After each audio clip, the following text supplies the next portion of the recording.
अस्सलाम वालेकुम दोस्तों, जुनैद इब्राहिम की तरफ से आपका खैर मकदम है। आज की वीडियो में हम एक इंतहाई संगीन मौजू पर बात करेंगे जो न सिर्फ मशरिक़ वस्ता बल्कि पूरी दुनिया और ख़ास तौर पर पाकिस्तान के लिए बहुत अहम है। अमेरिका और इसराइल ने ईरान के खिलाफ फौजी कार्रवाई शुरू कर दी है। ये खबर 28 फरवरी 2026 को सामने आई और अभी तक सूरत हाल बहुत तेज़ी से बदल रही है। ये हमारे लिए पाकिस्तान में क्यों अहम है, इसकी वजह साफ है। ईरान हमारा पड़ोसी है, हमारी सरहद तकरीबन 900 किलोमीटर इसके साथ मिलती है। ईरान के साथ हमारे मजहबी, सकाफती, तिजारती और तवानाई के ताल्लुकात हैं। अगर ये जंग फैलती है तो इसका असर हमारी मईशत, हमारे सरहदी सलामती और हमारे अंदरूनी अमन पर पड़ेगा। आज की वीडियो में हम इस पूरे मामले को तफसील से समझेंगे। हम देखेंगे कि अभी तक क्या हुआ, ईरान के पास कौन सी फौजी ताकत है और वो कैसे इसका जवाब दे सकता है। जो अभी तक ईरान की तरफ से मिसाइल हमलों से जवाब दिया जा रहा है, इसकी नौइयत क्या है, इस्लामी दुनिया और पाकिस्तान का नुक्ता नज़र क्या है, और क्या ये जंग अमेरिका के लिए एक और वियतनाम, अफ़गानिस्तान या इराक जैसी नई दलदल साबित हो सकती है। दोस्तों, अगर पस मंज़र की बात करें तो ये हमले अचानक नहीं हैं। ये एक तवील तनाज़े का हिस्सा है। पिछले 2 सालों में ईरान और इसराइल के दरमियान कई बार झड़पें हो चुकी हैं। 2024 में ईरान ने इसराइल पर मिसाइल और ड्रोन हमले किए। 2025 में एक बार फिर कशीदगी बढ़ी और इसराइल ने ईरान की जौहरी साइट्स और मिसाइल लॉन्चरों को निशाना बनाया। ईरानी जवाबी हमलों में सैकड़ों मिसाइल और ड्रोन इस्तेमाल किए गए। अब इसराइल और अमेरिका का ये कहना है कि ईरान जौहरी हथियार बना रहा था और ये हमला इसे रोकने के लिए किया गया है। अभी तक जो इत्तलाआत दस्तयाब हैं उनके मुताबिक तेहरान और दीगर शहरों में धमाके हो रहे हैं। ईरान की तरफ से जवाबी मिसाइल इसराइल की तरफ फायर किए गए हैं और वहाँ फ़िज़ाई हमले के सायरन बज रहे हैं। ईरानी हुकाम ने कुचलने वाले जवाब की धमकी दी है। इसराइल में एमरजेंसी नाफिज कर दी गई है। ये सूरत हाल बहुत तेज़ी से बदल रही है दोस्तों, लेकिन इस पूरी सूरत हाल को समझने के लिए हमें एक गहरे स्ट्रेटजिक यानी तस्वीराती सवाल पर गौर करना ज़रूरी होगा कि आखिर ईरान जौहरी हथियार क्यों बनाना चाहता है और इसराइल इसके क्यों मुखालिफ है। इस सवाल का जवाब हमें दुनिया के नामवर सियासी साइंसदान जॉन मीरशीमर के नज़रियात में मिलता है। मीरशीमर का कहना है कि बैनुल अक़वामी ताल्लुकात में ताकत का तवाज़ुन ही अमन की ज़मानत है। उनके मुताबिक मशरिक़ वस्ता में इस वक्त ताकत का तवाज़ुन बिगड़ा हुआ है। इसराइल के पास जौहरी हथियार हैं जबकि ईरान के पास जौहरी ताकत नहीं है, और यही अदम तवाज़ुन इस पूरे खित्ते में अदम इस्तेहकाम की असल वजह बना हुआ है। मीरशीमर का मानना है कि अगर ईरान के पास जौहरी हथियार होते तो मशरिक़ वस्ता में अमन और इस्तेहकाम आ सकता था। वो कहते हैं कि जौहरी हथियार रोकथाम का बेहतरीन ज़रिया है। जिस तरह सर्द जंग में अमेरिका और सोवियत यूनियन के पास जौहरी हथियार होने की वजह से बराह रास्त जंग नहीं हुई, इसी तरह अगर ईरान के पास जौहरी हथियार होते तो इसराइल इस पर हमला करने से पहले 100 बार सोचता। वो 2003 में इराक पर हमले और 2011 में लीबिया पर नेटो के हमले की मिसाल देते हैं। उनका कहना है कि अगर सद्दाम हुसैन या कर्नल कज़ाफ़ी के पास जौहरी हथियार होते तो उन पर कभी भी हमले का सोचा नहीं जा सकता था। मीरशीमर ने तो यहाँ तक कह दिया था कि अगर वो ईरान के नेशनल सिक्योरिटी एडवाइज़र होते तो उनके पास पहले से ही जौहरी हथियार मौजूद होते। यानी कि उनका कहना था कि ईरान को वो कब का जौहरी ताकत बना चुके होते। उनका कहना है कि ईरान जौहरी हथियार इसलिए चाहता है ताकि वो इसराइल और अमेरिका के हमलों से ख़ुद को महफूज रख सके। ये कोई जारियत नहीं बल्कि ये अपने दिफा का एक हक़ है। अब इसी तनाजुर में इसराइल के रवैये को देखते हैं। मीरशीमर के मुताबिक इसराइल ईरान को जौहरी हथियार हासिल करने से रोकने के लिए हर मुमकिन कोशिश कर रहा है, लेकिन उनका कहना है कि इसराइल अकेले ईरान के जौहरी प्रोग्राम को तबाह नहीं कर सकता। इसके लिए इसे अमेरिका की ज़रूरत है। यही वजह है कि इसराइल मुसलसल अमेरिका पर दबाव डाल रहा है कि वो ईरान के खिलाफ सख्त कार्रवाई करे। मीरशीमर के मुताबिक इसराइल चाहता है कि अमेरिका इसकी जंग लड़े।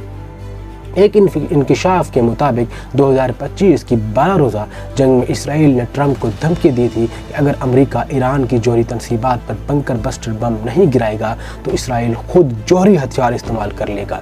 लेकिन मीरशीमर का ख्याल है कि ईरान के खिलाफ फौजी कार्रवाई न सिर्फ गैर मौसर है बल्कि ख़तरनाक भी है। वो कहते हैं कि ईरान के ज़ेर ज़मीन जौहरी तनसीबात को तबाह करना नामुमकिन है, और अगर आज एक तनसीब भी तबाह कर दी जाए तो ईरान कल इसे दोबारा से बना लेगा। उनका कहना है कि अमेरिका के पास ईरान के खिलाफ कोई मौसर फौजी ऑप्शन मौजूद नहीं है। वो इस फौजी ऑप्शन को शराब करार देते हैं और कहते हैं कि ईरान के साथ जंग का कोई खुशगवार अंजाम नहीं हो सकता।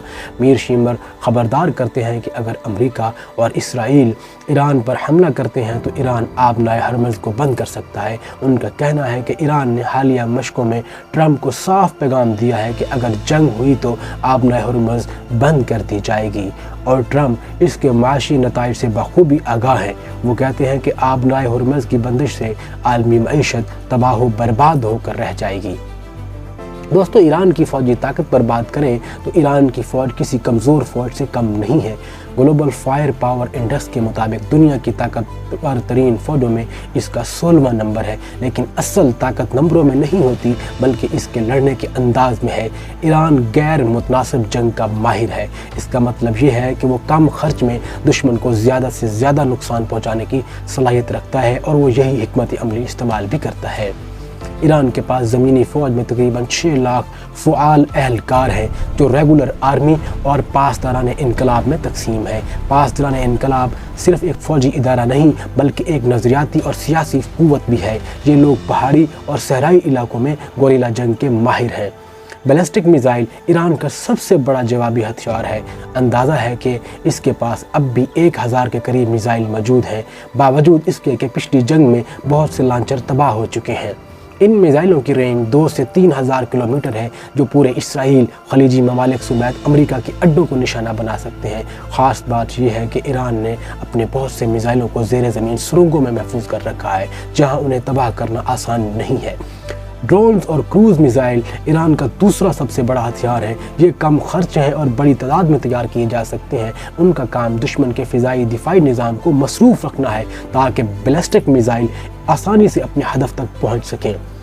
اگر بحری فوج کے بارے میں بات کریں تو ایران کی طاقت اس کی تیز رفتار حملہ آور چھوٹی چھوٹی کشتیاں ہیں۔ یہ کشتیاں بھیڑ کی حکمت عملی سے بڑے بحری جہازوں کو گھیر کر تباہ کر سکتی ہیں۔ ان کے پاس بحری بارودی سرنگیں اور طاقتور اینٹی شپ میزائل بھی ہیں، اور سب سے اہم بات، ایران آبنائے ہرمز پر کنٹرول رکھتا ہے۔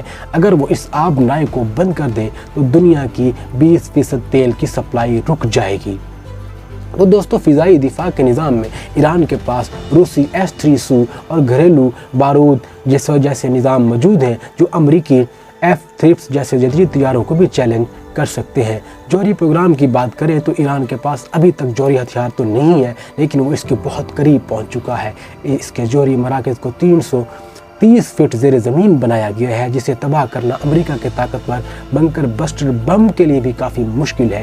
ان کے پاس 60% افزودہ یورینیم کا ذخیرہ ہے، جو جوہری ہتھیار کے لیے درکار مواد کے انتہائی قریب سمجھا جاتا ہے۔ اس کے علاوہ دوستو، ایران کے پاس پراکسیز کا سب سے بڑا طاقتور ہتھیار ہے۔ لبنان میں حزب اللہ، یمن میں حوثی، شام اور عراق میں مختلف ملیشیائیں ہیں۔ یہ سب ایران کی توسیعی طاقت ہیں۔ یہ تنظیمیں ایران کی سرحدوں سے باہر بیٹھ کر دشمن کو نقصان پہنچا سکتی ہیں۔ اس کے علاوہ دوستو، ایران کی جو سب سے بڑی کمزوری یہ ہے کہ اس کے پاس جدید ترین ٹیکنالوجی کی کمی ہے۔ اس کی فضائیہ بہت پرانی ہے اور اس کے ٹینک اور توپ خانے امریکہ اور اسرائیل کی جدید ہتھیاروں کا مقابلہ نہیں کر سکتے، لیکن اس کی طاقت اس کی حکمت عملی میں ہے۔ اس کے پاس لڑنے کا جذبہ ہے اور اس کا پراکسی نیٹ ورک بہت مضبوط ہے۔ اب سوال یہ ہے کہ ایران کیسا جواب دے سکتا ہے؟ ایران خاموش نہیں بیٹھے گا۔ اس کا اصول یہ ہے کہ وہ متناسب مگر تکلیف دہ جواب دے گا تاکہ دشمن کو سبق سکھائے لیکن مکمل جنگ نہ چھڑے۔ پہلا اور واضح آپشن براہ راست میزائل اور ڈرون حملے ہے۔ ایران اسرائیل کے بڑے شہروں اور خلیجی ممالک میں امریکہ کے جو اڈے ہیں ان پر میزائل برسا سکتا ہے۔ اس کا مقصد دفاعی نظام کو اوور ویلم کرنا اور بھاری نقصان پہنچانا ہوگا، لیکن اس کے دو خطرے ہیں۔ اگر میزائل ناکام ہو گئے تو ایران کا ذخیرہ کم ہو جائے گا، اور اگر کامیاب ہوئے تو امریکہ مزید شدید حملے کر سکتا ہے۔ ایران اس وقت حملوں سے جارحیت کا جواب دے رہا ہے۔ دوستو، دوسرا سب سے بڑا آپشن پراکسیز کو متحرک کرنا ہے۔ یہ شاید زیادہ مؤثر آپشن ہے۔ ایران خود براہ راست سامنے نہیں آئے گا بلکہ اپنے اتحادیوں کو میدان میں اتارے گا۔ حزب اللہ اسرائیل پر راکٹوں کی بارش کر سکتی ہے، حوثی بحیرہ احمر میں جہازوں کو نشانہ بنا سکتے ہیں، عراق کی ملیشیائیں امریکی سفارت خانے اور فوجی اڈوں پر حملہ کر سکتی ہیں۔ اس کا فائدہ یہ ہوگا کہ ایران اپنے ہاتھ صاف رکھ سکتا ہے اور دشمن کو کئی محاذوں پر لڑنا پڑ سکتا ہے، یعنی اسرائیل اور امریکہ کو بیک وقت بہت سے محاذوں پر مصروف رہنا پڑے گا۔ तो तीसरा ऑप्शन है वो है समुद्री रुकावट का है। ईरान अपनी फास्ट बोट्स और बहरी बारूदी सुरंगों से आबनाए हुर्मुज़ में तिजारती जहाज़ों को हरासा कर सकता है, या फिर मुकम्मल तौर पर ही आबनाए को बंद कर दे। मीर शीमर के मुताबिक ये वो हथियार है जिससे ट्रंप सबसे ज़्यादा खौफज़दा है। इसका फ़ायदा ये है कि तेल की कीमतें आसमान को छूने लगेगी, जिससे आलमी ताकतें अमेरिका और इसराइल पर दबाव डलेगा कि जंग बंदी कराई जाए। लेकिन नुकसान ये है कि चीन और यूरोप जैसे बड़े तेल सार्फिन इससे बराह रास्त मुतासिर होंगे और ईरान मज़ीद तनहा हो सकता है। दोस्तों, चौथा ऑप्शन साइबर और खुफिया कार्रवाइयाँ हैं। ईरान दुनिया के इन चंद ममालिक में से है जिसके पास ताकतवर साइबर फौज है। वो अमेरिका और इसराइल के पावर ग्रिड्स, बैंकारी निज़ाम या फौजी नेटवर्क्स को निशाना बना सकता है। इसके अलावा दुनिया भर में इसराइली और अमेरिकी सिफारतखानों को निशाना भी बनाया जा सकता है। ये एक बहुत कम खर्च और इनकार के काबिल है, लेकिन अमेरिका का साइबर जवाबी हमला ईरान के बुनियादी ढांचे को तबाह भी कर सकता है। दोस्तों, पांचवा ऑप्शन जौहरी डिप्लोमेसी का है, यानी न्यूक्लियर डिप्लोमेसी के ज़रिए, सिफारतकारी के ज़रिए अगर ईरान महसूस करे कि वो इसकी हुकूमत के ख़ात्मे का ख़तरा बहुत करीब है तो वो दो काम कर सकता है। पहला एक तो ये कि जौहरी हथियारों की दौड़ को तेज़ कर दे और बाकायदा ऐलान कर दे कि वो एटम बम बनाने जा रहा है। दूसरा, गैर जानिबदार ममालिक के ज़रिए खुफिया मुज़ाकरात शुरू करके बुरहान को कम करने की कोशिश करे। दोस्तों, ये तो ईरान का एस्केलेशन लैडर होगा, यानी ये ईरान की सीढ़ी है। वो नीचे से शुरू करेगा, लेकिन अगर इसकी क़यादत को निशाना बनाया गया तो वो बराह रास्त ऊपर चढ़ सकता है। अब इस्लामी और पाकिस्तानी नुक्ता नज़र पर बात करते हैं। इस्लामी नुक्ता नज़र से देखें तो ये हमले एक मुसलमान मुल्क पर जारियत है। कुरान में अल्लाह तबारक व तआला फरमाते हैं कि लड़ो अल्लाह की राह में उनसे जो तुमसे लड़े और ज़्यादती न करो। इस आयत की रोशनी में ईरान पर हमला एक ज़्यादती है। ईरान एक इस्लामी जमहूरिया है, चाहे इससे इख्तलाफात बहुत हों। दोस्तों, अरब ममालिक का रद्द अमल दो धारे में बटा हुआ है। सरकारी सतह पर सऊदी अरब, मिस्र और मुत्तहिदा अरब अमारात जैसे ममालिक ने इन हमलों की मजम्मत की है, लेकिन वो खुलकर ईरान का साथ देने की पोजीशन में नहीं है। अरब लीग और OIC ने इसे ख़तरनाक कशीदगी करार दिया है। अवामी सतह पर ख़ास तौर पर सोशल मीडिया पर गुस्सा बहुत ज़्यादा देखने में आ रहा है। लोग इसे फ़लस्तीन और इराक़ की तरह एक और नाइंसाफ़ी करार दे रहे हैं। इसे इंटरनेशनल लॉ की खुला खिलाफ वर्जी करार दिया जा रहा है। दोस्तों, अब बात करते हैं पाकिस्तान की। ये वो जगह है जहाँ सूरत हाल बहुत नाजुक हो जाती है। पाकिस्तान एक सुन्नी अक्सरियती जौहरी ताकत है जिसकी सरहद ईरान से मिलती है। पाकिस्तान की वज़ारत ख़ारजा ने इन हमलों को गैर मुनसिफाना और गैर कानूनी करार दिया है। उन्होंने ईरान की खुद मुख्तारी की खिलाफ वर्जी पर तशवीश का इजहार किया है, लेकिन इस मौक़िफ़ के पीछे पाकिस्तान के कुछ बुनियादी ख़दशात हैं। पहला ख़दशा सरहदी सलामती का है। अगर ईरान गैर मुस्तहकम हुआ तो बलूचिस्तान में अलहदगी पसंद और दहशतगर्द तंजीमें फ़आल हो सकती हैं। ईरानी सरहद पार से हमारे इलाके में दरानंदाज़ी बढ़ सकती है। दूसरा बड़ा ख़दशा महाजरीन का बुरहान है। ईरान से हज़ारों नहीं बल्कि लाखों महाजरीन पाकिस्तान के अंदर आ सकते हैं। अफ़गानिस्तान से पहले ही लाखों महाजरीन हैं। अगर ईरान से भी लाखों लोग भाग कर पाकिस्तान आ गए तो हमारे वसाइल पर बोझ पड़ेगा।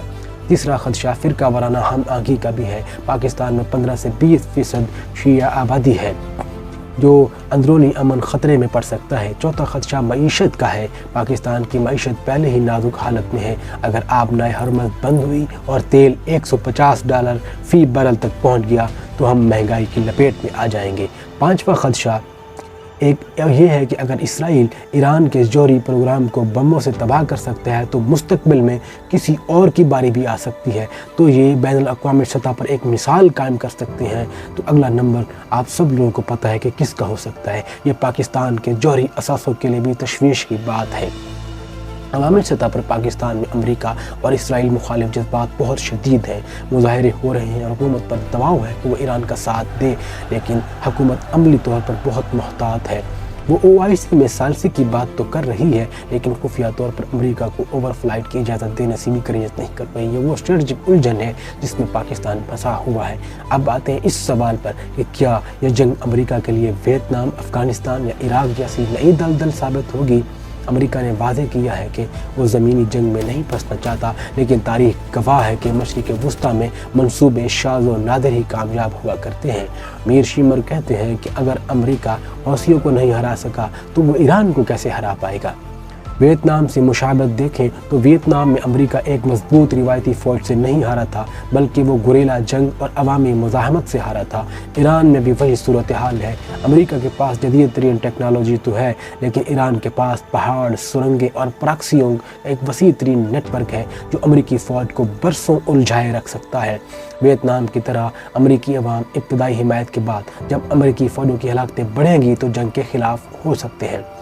अफ़गानिस्तान से अगर इसकी मुशाबत की बात करें तो अफ़गानिस्तान में रूस और अमेरिका दोनों ने साबित किया कि ताकत से निज़ाम तब्दील करना बिल्कुल नामुमकिन है।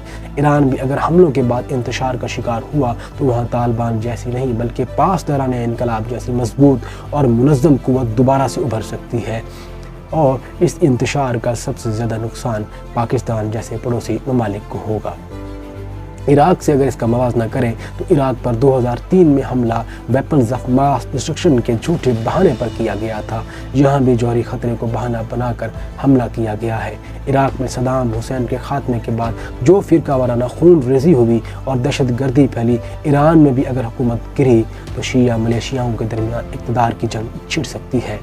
लेकिन कुछ बड़े फ़र्क भी हैं। अमेरिका ने अभी तक ज़मीनी फ़ौज नहीं उतारी, सिर्फ फ़िज़ाई हमले कर रहा है। इससे अमेरिकी हलाकतें कम तो होंगी, कम अज़ कम इब्तदाई तौर पर आज के जदीद जंग में ड्रोन और साइबर वार का बहुत बड़ा किरदार है, जो वियतनाम में नहीं था। वियतनाम के दौर में चीन कमज़ोर था, आज वो और रूस ईरान की खुलकर मदद कर सकते हैं, जिससे जंग आलमी सतह पर फैल सकती है। मीर शिमर के मुताबिक आज ईरान अकेला नहीं है, रूस और चीन ईरान को गिरने नहीं देंगे। तो क्या ये एक दलदल बनने जा रही है? माहिरीन का ख्याल है कि ये एक हाइब्रिड दलदल बन सकती है। अमेरिका अगर ईरान को मुकम्मल तौर पर तबाह नहीं कर पाता और ईरान प्रॉक्सीज़ के ज़रिए अमेरिका को मुसलसल नुकसान पहुंचाता है, तो ये एक ऐसी जंग होगी जो कभी ख़त्म नहीं होगी और सिर्फ जारी रहेगी, और ये अमेरिका और इसराइल के लिए इराक़ से भी ज़्यादा महंगी जंग साबित हो सकती है। तो आइए दोस्तों अब बात करते हैं इस पूरे बुरहान के स्ट्रेटजिक नताइज के ऊपर, यानी इसके तस्वीराती रिज़ल्ट क्या निकलेंगे। ये सिर्फ ईरान और अमेरिका की जंग नहीं, इसका असर पूरी दुनिया और ख़ास तौर पर हमारे आने वाली नस्लों पर भी पड़ेगा। फ़ौजी नताइज के लिहाज से अमेरिका और इसराइल का हदफ ईरान के मिसाइलों और जौहरी प्रोग्राम को तबाह करना तो है। इब्तदाई हमलों से यकीनन नुकसान हुआ होगा, लेकिन ईरान के ज़ेर ज़मीन ठिकाने मुकम्मल तौर पर तबाह नहीं हो सकते। जॉन मीर शिमर इसी बारे में कहते हैं कि ईरान के जौहरी प्रोग्राम को ख़त्म करना नामुमकिन है। इसके बाद दोस्तों दो मंजरनामे हो सकते हैं। एक तो ये कि महदूद जंग, अगर ईरान न सिर्फ अलामती जवाब देता है और अगर अमेरिका ने अपना काम ख़त्म करके वापसी की राह इख्तियार कर ली तो ईरान को जौहरी प्रोग्राम में चंद साल की ताख़ीर हो सकती है। दूसरा मंजरनामा तो ये है कि तवील जंग ईरान अपनी प्रॉक्सीज़ के ज़रिए भरपूर तरीके से लड़ेगा। पूरे खित्ते में अमेरिकी मफादात को निशाना बनाया जाएगा। ये जंग बरसों तक चलेगी और अमेरिका को अपने इत्तेहादियों की हिफाजत के लिए भारी फ़ौजी अखराजात बर्दाश्त करने पड़ेंगे। दोस्तों इसके अलावा माशी नताइज सबसे वाज़ेह और पुरअसर है। आबनाए हुर्मुज़ की बंदिश या वहाँ झड़पों से तेल की कीमत $150 फ़ी बैरल से भी बढ़ सकती है। मीर शिमर ने ख़बरदार किया है कि इससे आलमी मईशत तबाह हो जाएगी। पाकिस्तान जैसे ममालिक के लिए इसका मतलब है रिकॉर्ड तोड़ महंगाई का तूफ़ान आएगा, डॉलर की किल्लत पैदा हो जाएगी और मुमकिन तौर पर तवानाई का बुरहान जन्म लेगा। हमारी नाजुक मईशत जो है वो पहले ही इस झटके को बर्दाश्त करने के काबिल नहीं है। आलमी मंडियों में स्टॉक एक्सचेंज में बहुत तेज़ी से गिरावट आएगी, आलमी सतह पर बेरोज़गारी बढ़ेगी और जिससे एक अदम इस्तेहकाम पैदा होगा तमाम ममालिक के अंदर। जियोपॉलिटिकल नताइज के लिहाज से ये जंग आलमी ताकतों के दरमियान एक नई सफ़ बंदी पैदा कर सकती है। ईरान कमज़ोर हुआ तो हिज़्बुल्लाह, हमास और हौसियों जैसी तंजीमें भी कमज़ोर हो जाएंगी। इसराइल के लिए तो ये एक बड़ी कामयाबी होगी। चीन और रूस ईरान के बड़े हामी हैं, वो इस जंग को अमेरिका को खित्ते में उलझाने के लिए इस्तेमाल करेंगे। मीर शिमर के मुताबिक मशरिक़ वस्ता में मुस्तकिल जंग का सबसे बड़ा फ़ायदा चीन और रूस को होगा। हो सकता है रूस ईरान को जदीद हथियार फराहम करे जिससे जंग मज़ीद पेचीदा हो जाए। यूरोप तेल की किल्लत की वजह से ईरान पर पाबंदियों में नरमी चाहेगा, जबकि अमेरिका सख्त मौक़िफ़ इख्तियार करेगा। इससे मगरबी इत्तेहाद में दरारें पड़ सकती हैं। पाकिस्तान के लिए इलाकाई नताज इंतहाई हसास है। पाकिस्तान को सरहदी अदम इस्तेहकाम, मुहाजिरीन का बहरान, फ़िरका वाराना तशद्दुद और मुआशी ایران سے جڑے ہوئے جو پہلو ہیں ان کی وجہ سے کچھ مسائل کا سامنا کرنا پڑ سکتا ہے۔ پاکستان کو امریکہ اور سعودی بلاک اور ایران اور چین کے جو دو بلاک ہیں ان کے درمیان توازن قائم رکھنا بہت مشکل ہوگا۔ اس کے علاوہ دوستو، طویل مدتی نتائج کے لحاظ سے اگر ایران حملوں کی وجہ سے بھاگ دوڑ کر کے جوہری ہتھیار بنا بھی لیتا ہے یا اس کے بہت قریب پہنچ جاتا ہے تو سعودی عرب، ترکی اور مصر بھی جوہری پروگرام شروع کر سکتے ہیں۔ تو دوستو اس طرح یہ پورا خطہ ایک ایٹمی ہتھیاروں سے بھر جائے گا۔ میر شیمر کے مطابق اس وقت مشرق وسطیٰ میں اسرائیل کی جوہری اجارہ داری قائم ہے اور یہی جو عدم توازن ہے، یہی عدم استحکام کا پیش خیمہ ثابت ہوا ہے۔ انتشار اور بے یقینی سے عالمی سطح پر دہشت گردی کو فروغ ملے گا۔ القاعدہ اور داعش جیسے گروہ اس انتشار سے فائدہ اٹھا سکتے ہیں۔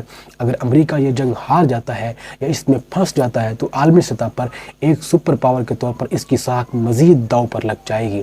ماہرین کے مطابق اس صورتحال کے مطابق دو منظرنامے تشکیل پا رہے ہیں۔ پہلا تو یہ کہ 60% امکان یہ ہے کہ امریکہ اور ایران دونوں عقل مندی کا مظاہرہ کرتے ہوئے کسی غیر جانبدار ملک کے ذریعے خفیہ مذاکرات کر کے کشیدگی کم کریں گے۔